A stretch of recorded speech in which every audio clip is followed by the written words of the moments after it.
Hey guys, this is Jake, and in this video, I'm going to show you how to set up Google Search Console and how to use Google Search Console. So before I do any of that, I just typed in search.google.com/search console/about.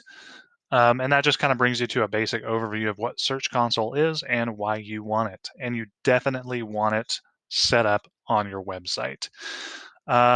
So the first thing you can do is you can improve your performance on Google search, which is exactly what this is all about. That's why I'm teaching all these classes to you. You can optimize your content with the analytics it provides. You can um, cause actually ask Google to look at your content so that it gets up faster. Get alerts to fix your website if there's a problem, and understand how Google sees your page. Now, look at this. All these videos are on ways to go ahead and help you do that. I'm going to give you guys a quick little down and dirty on what you can do. If you want more in-depth, you have the URL now right here, and you can take a look at all those videos also. So also, a lot of people still call this Google Webmaster because that's what it used to be called. Search Console now, but now you know. So I'm just going to go ahead and click Start Now. Now I already have an account set up. I've got a lot of accounts set up, in fact. So I'm going to go to one of my properties. So property is a website. I have lots of accounts, so let me see.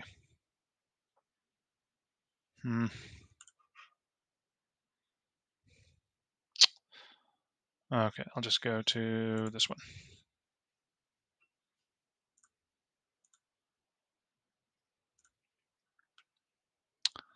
Okay, so I just kind of clicked on a random website here.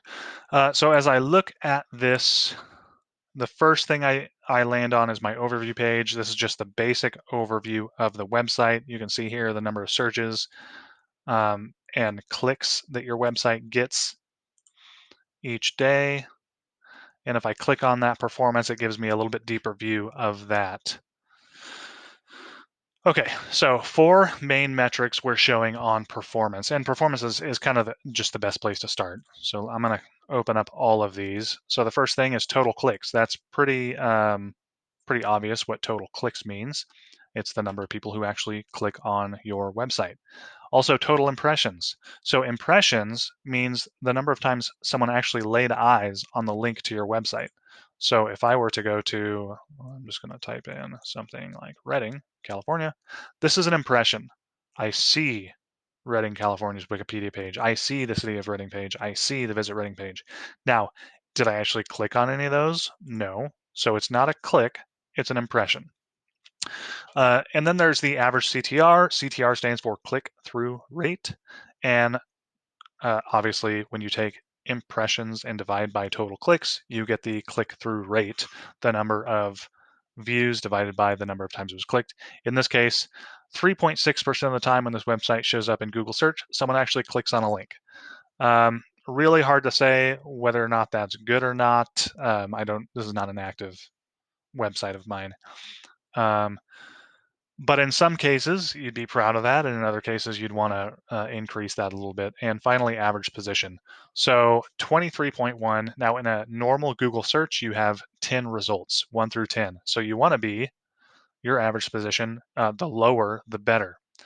To be in position 2.3, or I'm sorry, 23.1 means that I would have to click through 2 pages of Google results plus a halfway down the third one before I actually find my website. It's terrible. 70% of all clicks come from the very first page, and usually the higher the better.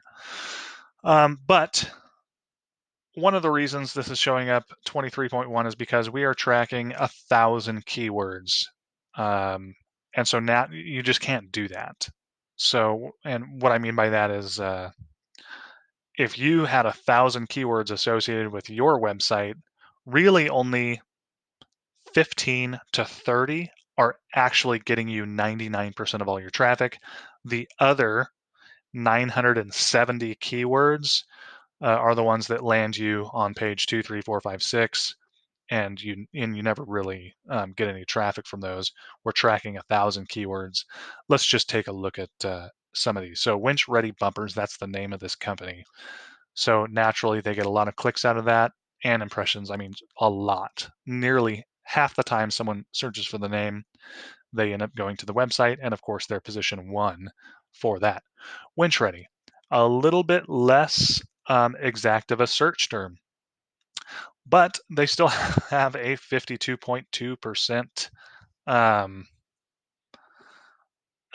instance of people clicking on their website when they type in winch ready. So apparently there's a lot of association between the company and that phrase. Position 1.4, that's excellent. Winch bumpers for Chevy, even less exact. 12% though still, and they have a high position. So this website is doing well. It's showing up, Nissan Titan winch bumper. So website's doing good. It's showing up pretty high in the search results page for a lot of these searches. But what this tells me is I look at this, well,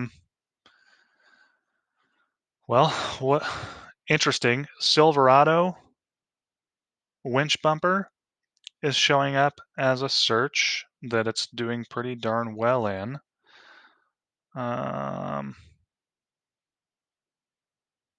Dodge Dakota winch bumper, rear winch bumper, winch bumpers Ford. So if I was this website owner, I'd be looking at, winch bumpers Ford. We're ranking 1.6 and getting 12% click-through rate on that. That's pretty darn good. I'd also make a couple of pages that included winch bumpers Chevy, winch bumpers Dodge, because I don't see those up here. And we could potentially have those do as well as this phrase, winch bumpers Ford.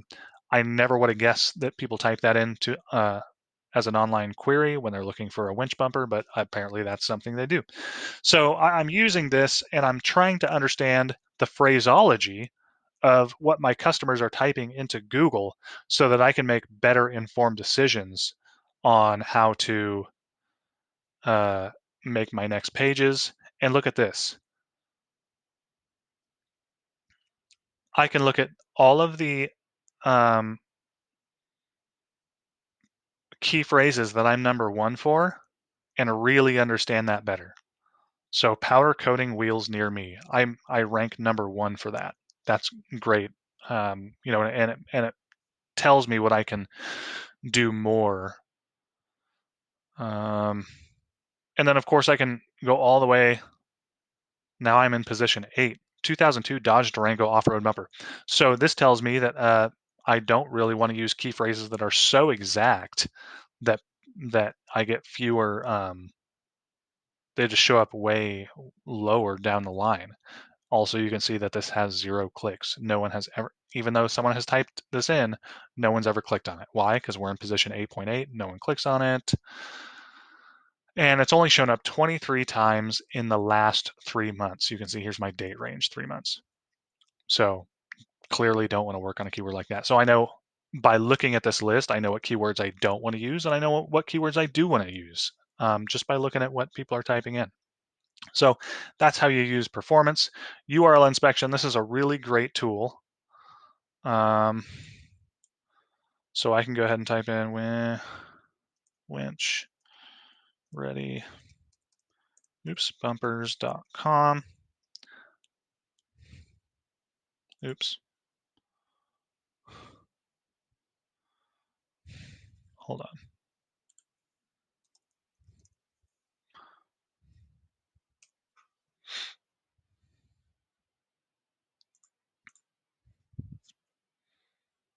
So if I go to I'll just say the Dodge page. I can copy that URL and I can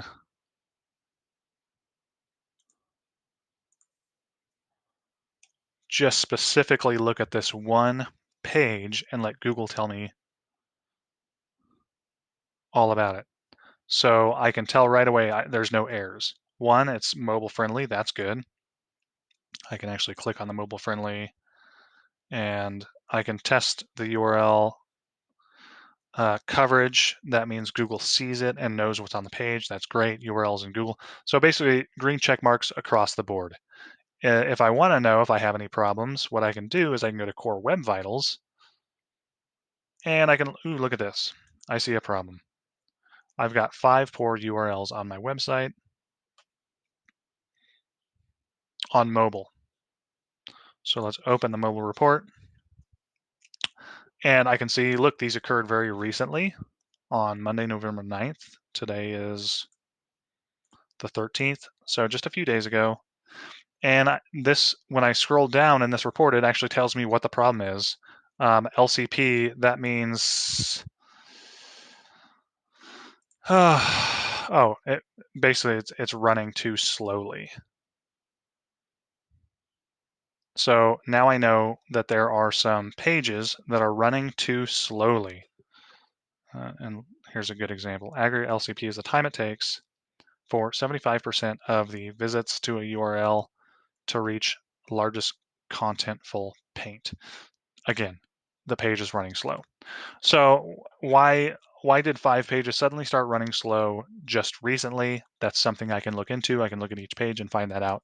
So that's another reason why this tool is so great. I can know if my website is having some problems. I can look at security and manual actions. So no security issues detected. Great. I can go through all that stuff. Mobile usability. This is something that's really great. This shows me I have 1 error and 55 valid pages. Text is too small to read on one of my pages. So what I can do is I can click into this report. I can look at the text that's too small to read. I can go to the website, make that change. Clickable elements are too close together. Again, I can move a button away from another button to make sure that, because, when you're on a cell phone, you don't want to, you got a chubby finger trying to click between 2 things. It's not good, not fun. So minor issues. Now I know where they are and what I have to do to fix them. So really great information on Google Search Console. Make sure you set up Google Search Console. It works in concert with Google Analytics, which I'll cover in another video. But that's everything about that. So thank you guys, and tune in to the next video. Thanks.